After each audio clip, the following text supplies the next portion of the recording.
नमस्कार दोस्तों, स्वागत है आप सभी का आज के करंट अफेयर्स के इस वीडियो में। दोस्तों, आज के सबसे पहले क्वेश्चन से शुरुआत करते हैं और वीडियो के लास्ट में आपसे एक क्वेश्चन पूछूंगा जिसका आंसर आपको कमेंट बॉक्स में देना है।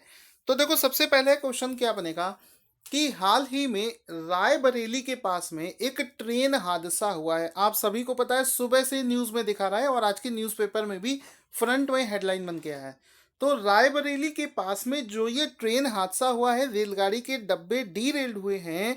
इस कौन सी ट्रेन में ऐसा हादसा हुआ है, उस ट्रेन का नाम आपको बताना है। तो उस ट्रेन का देखो नाम हो जाएगा न्यू फरक्का एक्सप्रेस। फिर से समझ लेना, न्यू फरक्का एक्सप्रेस का रायबरेली के पास में एक्सीडेंट हो गया है जिसमें काफ़ी लोग मारे गए हैं। तो यहाँ पर दोनों चीज़ें आपको पता होना चाहिए कि रायबरेली में हुआ है और ट्रेन का नाम। तो ऑप्शन सी यहाँ पर बिल्कुल सही हो जाएगा। अभी तक जो न्यूज़ आई है उसमें 50 लोगों के मरने की आशंका जताई है, लेकिन ये और भी बढ़ सकती है डिपेंडिंग अपॉन कि फाइनल कब तक इसमें न्यूज़ आता है। दूसरा क्वेश्चन देखो क्या बना है, खुफिया एजेंसी को लेकर। क्वेश्चन ये बनेगा कि हाल ही में पाकिस्तान खुफिया एजेंसी जिसका नाम है आईएसआई का चीफ किसे नियुक्त किया गया है। तो पाकिस्तान की खुफिया एजेंसी का चीफ बनाया गया है जनरल असीम मुनीर को। किसको? जनरल असीम मुनीर, जिनका फोटो मैं यहाँ पर आपको दिखा देता हूँ। जनरल असीम मुनीर को बनाया गया है असीम मुनीर, और ए ऑप्शन यहाँ पर सही हो जाएगा।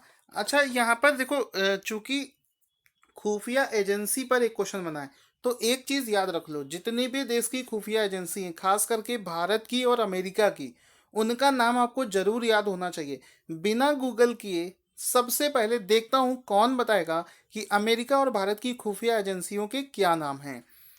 आगे चलते हैं। तीसरा प्रश्न है, अभी हाल ही में भारतीय वायुसेना ने क्या किया है, लोगों की हेल्थ को मॉनिटर करने के लिए एक हेल्थ एप्लीकेशन लॉन्च किया है। तो उस हेल्थ एप्लीकेशन का नाम क्या है, ये आप लोगों को बताना है। तो उसका देखो नाम हो जाएगा मेड वॉच। ऑप्शन डी यहाँ पर बिल्कुल सही हो जाएगा। मेड वॉच इसका नाम है, जो कि भारतीय वायुसेना द्वारा लॉन्च किया गया है और यह एक हेल्थ एप्लीकेशन है जो कि आपकी हेल्थ को मॉनिटर करेगा। ऑप्शन डी यहाँ पर बिल्कुल सही हो जाएगा। तो आप इस मोबाइल को देख सकते हो जिसमें मेड वॉच नाम का ये एप्लीकेशन होगा, जिसको मेड वॉच नाम से वायुसेना ने लॉन्च किया है। इसमें होगा क्या कि इसमें क्या होगा कि इस ऐप पर यूजर्स को जो भी वो फर्स्ट एड करवाएंगे, फर्स्ट एड की इंफॉर्मेशन होगी, स्वास्थ्य की होगी, पोषण की होगी, ये सभी जानकारियां यहाँ पर अवेलेबल कराई जाएंगी। आगे चलते हैं। अगला प्रश्न है, निम्नलिखित में से किस कंपनी को हाल ही में अंतरराष्ट्रीय सामाजिक सुरक्षा संघ, जिसका नाम बोलते हैं ISSA, गुड प्रैक्टिस अवार्ड प्रदान किया गया है। तो ये क्वेश्चन मैं आपको कल भी करा चुका था, लेकिन आज इसको रिवाइज करा देते हैं। इसमें ISSA गुड प्रैक्टिस अवार्ड दिया गया है ESIC। कल मैंने इसका फुल फॉर्म भी बताया था, तो देखते हैं कितने लोगों का इसका फुल फॉर्म याद है। ESIC का फुल फॉर्म जल्दी से कमेंट बॉक्स में आंसर करेंगे। युवा ओलंपिक खेल मैंने बताया था ये शुरू हो चुके हैं और इस पर लगातार क्वेश्चंस बन रहे हैं जैसे जैसे इंडिया का कोई भी खिलाड़ी मेडल जीतता है। अब आज क्या बना है क्वेश्चन कि युवा ओलंपिक्स 2018 में लड़कियों के 44 किलोग्राम वर्ग में जोड़ी किस भारतीय खिलाड़ी ने रजत पदक जीता है। तो आपको जल्दी से बताना है 44 किलोग्राम में किस भारतीय ने रजत पदक जीता है। ये मैं आपको उनका फोटो भी दिखा देता हूँ। तो यहाँ पर इनका नाम हो जाएगा तबाबी देवी। ये एक फीमेल खिलाड़ी है, ठीक है। तबाबी देवी ने 44 किलोग्राम में जूडो में रजत पदक जीता है, ठीक है। जूडो एक अलग गेम होता है। अभी तक आपने बॉक्सिंग सुना होगा, कुश्ती सुना होगा, घुड़सवारी या स्विमिंग सुना होगा, ये कॉमन गेम्स होते हैं। जूडो में ये जो जीता है, इस वजह से ये स्पेशल अवार्ड हो जाएगा। तो फिर से देख लेना, कभी कभी पूछ लेता है कि तबाबी देवी ने कितने किलोग्राम कैटेगरी में जीता है। तो आंसर हो जाएगा 44 किलोग्राम कैटेगरी में अवार्ड जीता है, ठीक है। तो यहाँ पर सी ऑप्शन सही, तबाबी देवी इसका राइट आंसर हो जाएगा। अगला प्रश्न है, अमेरिका के राष्ट्रपति डोनाल्ड ट्रंप ने सऊदी अरब के किस वरिष्ठ पत्रकार की गुमशुदगी पर चिंता जताई है। तो सऊदी अरब का एक वरिष्ठ पत्रकार था जो कि गुमशुदा हो गए थे, जिस पर चिंता जताई है। उनका नाम है जमाल खशोजी। नाम इनका थोड़ा सा अजीब सा है, आपको याद हो जाएगा, डिफरेंट नाम है बिल्कुल। जमाल खशोगी जिनका नाम है, जो कि गुमशुदा हो गए थे, जिस पर अमेरिका के राष्ट्रपति डोनाल्ड ट्रंप ने चिंता जताई है। अगला प्रश्न है, अ, दुनिया में प्लास्टिक प्रदूषण बहुत तेजी से फैल रहा, आपको भी पता होगा, जिसके चलते भारत की जो राज्य सरकारें हैं वो समय समय पर पॉलीथीन को भी बैन करती रहती हैं।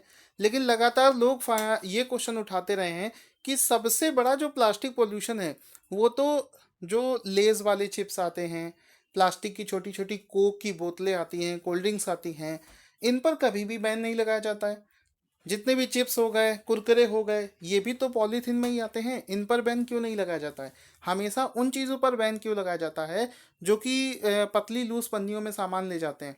तो उसी के चलते एक रिपोर्ट आई है, उसमें क्या बोला गया है कि आपको बताना है किस वैश्विक संस्था के द्वारा एक सर्वेक्षण में बताया गया है कि कोका कोला तथा नेस्ले सबसे अधिक प्लास्टिक प्रदूषण फैलाने वाली कंपनियां बन गई हैं। तो ये दोनों सबसे अधिक प्लास्टिक प्रदूषण फैलाने वाली कंपनियां बनी हैं, ऐसा बोला है ग्रीन पीस ऑर्गेनाइजेशन में। GREEN, ग्रीन पीस, ठीक है, ग्रीन पीस ऑर्गेनाइजेशन ने ये चीज़ बोली है, तो ऑप्शन सी यहाँ पर बिल्कुल सही हो जाएगा।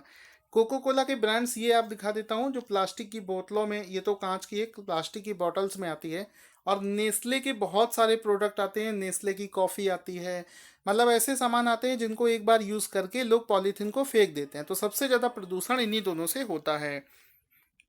अगला है, देखो पूरा जो ग्लोब है हमारा, पूरी जो दुनिया है वो बहुत तेजी से हीट हो रही है। उसका कारण क्या है कि पेड़ लगातार काटे जा रहे हैं, अर्बनाइजेशन हो रहा है, और प्रदूषण बहुत तेजी से फैलता जा रहा है। और अगर ऐसा ही रहा तो एक दिन ऐसा आएगा कि दुनिया का टेम्परेचर बहुत ज़्यादा हाई हो जाएगा।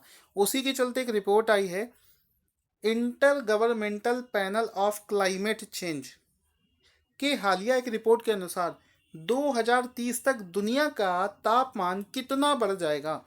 तो 2030 तक जो दुनिया का तापमान है उसमें 1.5 डिग्री की वृद्धि हो जाएगी। आप भी समझना, 1.5 डिग्री की वृद्धि यहाँ पर हो जाएगी। एट्थ का आंसर हो जाएगा ए ऑप्शन यहाँ पर बिल्कुल सही हो जाएगा। अगला प्रश्न समझना, सड़क परिवहन मंत्रालय द्वारा जारी रिपोर्ट के अनुसार भारत में प्रत्येक घंटे कितने लोग सड़क हादसों में मारे जाते हैं? तो भारत में प्रत्येक घंटे अगर बात करी जाए तो 17 लोग प्रति घंटे सड़क हादसे में मारे जाते हैं। और इस रिपोर्ट को जारी किसने किया है ये भी अगर पूछ लिया जाए, मानो आपसे पूछा जाए कि 17 लोग प्रति घंटे मारे जाते हैं, ये कौन सी रिपोर्ट में आया है, तो उस रिपोर्ट का नाम हो जाएगा सड़क परिवहन मंत्रालय द्वारा जारी रिपोर्ट में। तो दोनों तरीके से क्वेश्चन को याद करोगे तो बड़ा आसानी रहेगी आपके लिए याद करना। आगे चलते हैं, हाल ही में किसने संयुक्त राष्ट्र यानी कि यूएन, यूनाइटेड नेशंस में अमेरिका की राजदूत पद में से इस्तीफा दे दिया है? तो यूएन में अमेरिका की राजदूत पद से इस्तीफा देने वाली महिला का नाम है निक्की हेली। ऑप्शन सी यहाँ पर बिल्कुल सही हो जाएगा, Nikki Haley is the right answer. So guys, आप इसी तरीके से क्विज स्टार्ट करते हैं। सबसे पहला कुछ का क्वेश्चन है, किस देश ने विदेशी धरती पर अपने पहले सैन्य अभ्यास में हिस्सा लिया है? कमेंट करके इसका आंसर बताएं। आज का दूसरा क्वेश्चन है कि हाल ही में किस राज्य ने आतंकवाद निरोधक बल कवच का गठन किया है? आज का तीसरा क्वेश्चन है, इलाहाबाद कुंभ मेले में प्रबंधन के लिए किस टास्क फोर्स का गठन किया गया है? तो दोस्तों जल्दी से तीनों क्वेश्चंस का आंसर दे दीजिएगा, सो दैट आपके कमेंट को मैं सबसे टॉपर पिन कर सकूं। वीडियो अच्छा लगा हो तो चैनल को सब्सक्राइब करिएगा, वीडियो को लाइक करिएगा और ज़्यादा से ज़्यादा दोस्तों तक शेयर कीजिएगा।